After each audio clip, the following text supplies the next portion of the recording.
Technology வளர்ந்து போச்சு, தொழில்நுட்பம். நான் ஒரே ஒரு கேள்வி அந்த 3 பேரை பார்த்து கேட்கணும்னு ஆசைப்படுறேன் நடுவர் அவர்களே. இன்னைக்கும் பாத்தீங்கன்னா தொழில்நுட்பம் வளர்ந்து போச்சு, டெக்னாலஜி வளர்ந்து போச்சு. ஆனா இன்னைக்கும் கிராமமாக இருந்தாலும் சரி, நகரமாக இருந்தாலும் சரி, ஒரு வீட்டுல ஒரு திருமண வைபோகம் நடக்குது அப்படின்னா அந்த வீட்டுக்கு வரப்போற அந்த மருமகளை திருமணத்திற்கு முத நாள் கணவனோட வீட்டுக்கு கூட்டிட்டு வருவாங்க. சாமி கும்பிடணும் அப்படின்னு சொல்லி கூட்டிக்கிட்டு வருவாங்க. அப்படி கூட்டிக்கிட்டு வரும்பொழுது அந்த வீட்டுக்குள்ள வலது கால் எடுத்து வச்சு அந்த பொண்ணை உள்ள கூப்பிடும் போது டெக்னாலஜி தான் வளர்ந்து போச்சு. ஒரு லேப்டாப்பை கொடுத்து கூப்பிடலாம், இல்ல ஒரு ஆண்ட்ராய்டு மொபைலை கொடுத்து கூப்பிடலாம், இல்ல ஒரு கம்ப்யூட்டர் தூக்கி கையில கொடுத்து வாமா அப்படின்னு கூப்பிடலாம். ஆனா கூப்பிடுறது கிடையாதுங்க. இன்றளவுமே சரி, ஒவ்வொரு பெண்ணும் புகுந்த வீட்டிற்கு செல்லும் போது ஒரு படி நெல்லை தான் கொடுத்து அனுப்புறாங்க அப்படின்றதா நிதர்சனமான ஒரு உண்மை. இதுதாங்க ஐயா முன்னேற்றம். இன்னொரு விஷயம் பாத்தீங்க, இந்த டெக்னாலஜின்னு பேசுறாங்க பாத்தீங்களா, அவங்களுக்குலாம் நான் ஒரு சிறந்த ஒரு உதாரணம் சொல்லணும்னு ஆசைப்படுறேன். ஐயா, ஒரு ஊர்ல ஒரு குருவி இருந்துச்சுங்களா. அந்த குருவி ஒரு நாள் தூங்கிக்கிட்டு இருக்கும் போது அதுக்கு ஒரு கனவு வருது. அந்த கனவுல என்ன வருது அப்படின்னு சொல்லி பாத்தீங்கன்னா, ஒரு மிகப்பெரிய ஒரு அழகான ஒரு உலகம் அந்த குருவியினுடைய கனவிலே வருகின்றது. அந்த உலகம் பாத்தீங்கன்னா நவீனமயமாக்கப்பட்ட ஒரு இடமாக தோன்றுகிறது. எல்லா இடமும் பெரிய பெரிய மாட மாளிகைகளும் கூட கோபுரங்களும் காட்சி அளிக்கின்றன. உடனே அந்த குருவிக்கு ரொம்ப ஆசை, எப்படியாவது அந்த கற்பனை உலகத்துக்கு நம்ம போயிடணும் அப்படின்னு சொல்லி ரொம்ப ஆசைப்படுது நடுவர் அவர்களே. அதுக்கு வழி தெரியல. கனவு கண்டாச்சு, போகணும்னு ஒரு ஆசையும் வந்தாச்சு. ஆனா வழி தெரியலையே, என்ன பண்றதுன்னு சொல்லி ரொம்ப கஷ்டப்பட்டுக்கிட்டு இருக்கு. அப்ப வழியில ஒரு சாமியாரை பார்த்து கேக்குது, ஐயா எனக்கு இந்த மாதிரி ஒரு கனவு வந்துச்சு, அந்த கற்பனை உலகத்துக்கு நான் போகணும், அதுக்கு என்னங்க ஐயா பண்ணணும்னு சொல்லி கேக்குது. உடனே அந்த சாமியார் சொல்றாரு, அந்த கற்பனை உலகத்துக்கு போவதற்கான பாதி வழிதான் எனக்கு தெரியும், அந்த பாதி வழியை நான் உங்ககிட்ட சொல்றேன். ஆனா இதை சொல்றதால எனக்கு என்ன லாபம், வேணா உன்னோட இறகுல ஒரு இறகு எனக்கு பிச்சு தரியா அப்படின்னு சொல்லி கேட்கிறாரு. உடனே அந்த குருவி அதுக்கு சம்மதிச்சு என்ன பண்ணுதுன்னா, அவ்வளோ பெரிய உலகத்துக்கு போக போறோம், ஒரே ஒரு இறகு தானே அப்படின்னு பிச்சு கொடுத்துருது. அவர் சொன்ன மாதிரி அந்த சாமியார் காட்டப்பட்ட வழியில அது பறந்து போய்கிட்டே இருக்கு.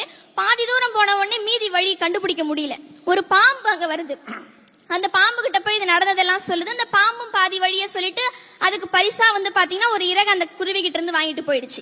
இப்படியே பாதி பாதி தூரங்கள் ஒவ்வொருத்தவங்கள்ட்ட கேட்டு கேட்டு தன்னுடைய ஒவ்வொரு இறகுகளா அந்த குருவி கொடுத்துட்டே இருக்கு. கடைசியா அந்த கற்பனை உலகத்தை அந்த குருவி பாத்துருச்சு நடுவர் அவர்களே. இன்னும் ஒரு 100 அடி பறந்த அந்த கற்பனை உலகம் வந்துரும். அடடா, என்ன ஒரு அதிசயமான ஒரு உலகம், இதுதான் ஒரு அழகான ஒரு வாழ்க்கை என சொல்லி பறக்க ஆசைப்படுது. அதனால பறக்க முடியல, திரும்ப திரும்ப பறக்க முயற்சிக்குது. கடைசி வரையுமே அதனால முடியல. அப்பதான் ஒரு இடத்திற்கு வர வேண்டும், ஒரு கற்பனை இடத்திற்கு வர வேண்டும் என்பதற்காக நமக்கு வாழ்வாதாரமாக இருந்த இறகுகளை எல்லாம் நாம் இழந்து விட்டோமே என்று கூறி அந்த குருவி அழுதுச்சான், புலம்புச்சான். இந்த 3 பேர் இருக்கிறாங்களே, 3 பேர் பேசிட்டு இருக்காங்க, 2 பேர் பேசிட்டு முடிச்சுட்டாங்க, அங்கிள் பேச போறாங்க. இவங்க 3 பேரும் அதே குருவி மாதிரி தான். ஆஹா, டெக்னாலஜி வளர போகுது, டெக்னாலஜி வளர போகுது, அந்த ஒரு அற்புதமான ஒரு உலகத்தை நம்ம காண போறோம்னு சொல்லி இன்னைக்கு அவங்க வாழ்வாதாரமான விவசாயத்தை கொஞ்சம் கொஞ்சமா அழிச்சுக்கிட்டு இருக்காங்க நடுவர் அவர்களே. இதுதான் நிதர்சனமான ஒரு உண்மை. ஆனா இன்னைக்கு வேளையில நான் ஒரு உண்மையை பதிய வைக்கணும் அப்படின்னு சொல்லி ஆசைப்படுறேன். நம்ம நாட்டினுடைய முதுகெலும்பு விவசாயம் அப்படின்னு ஏன் சொன்னாங்க தெரியுங்களா? ஒவ்வொரு மனுஷனுக்கும் முதுகெலும்பு அப்படின்றது இன்றியமையாத ஒண்ணு. முதுகெலும்பு இல்லாம யாராலையும் வாழவே முடியாது நடுவர் அவர்களே. அதனாலதான் ஒவ்வொரு முறையும் கருவுல குழந்தை இருக்கும்போது முதல்ல என்ன செக் பண்ணுவாங்க அப்படின்னு சொல்லி பாத்தீங்கன்னா, குழந்தைக்கு முதுகு தண்டுவடம் வளர்ச்சி பெற்று இருக்கிறதா என்று பார்ப்பாங்க.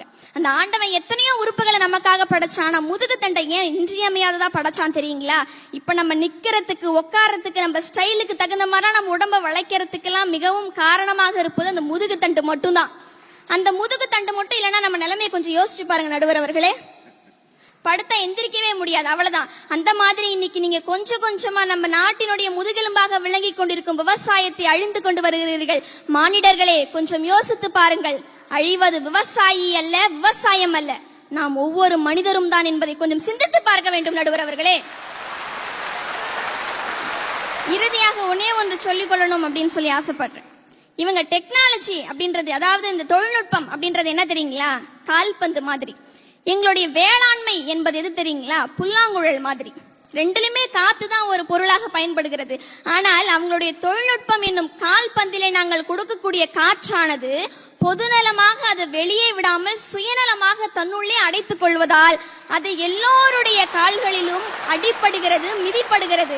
ஆனால் எங்கள் வேளாண்மை என்பது புல்லாங்குழல் மாதிரி, நடுவர் அவர்களே. அதனுள் நாங்கள் செலுத்தக்கூடிய காற்றானது சுயநலமாக தன்னுள்ளே வைத்துக் கொள்ளாமல் பொதுநலத்தை கருதி வெளியே விடுவதால் அனைவராலும் முத்தமிடப்படுகிறது, நடுவர் அவர்களே. அதனால நம்ம நாட்டில் முன்னேற்றத்திற்கு பெரிதும் உறுதுணையாக இருப்பது வேளாண்மையே என கூறிக்கொண்டு நல்லதொரு வாய்ப்புக்கு நன்றி பாராட்டி இடம் அமர்கிறேன். நன்றி, வணக்கம்.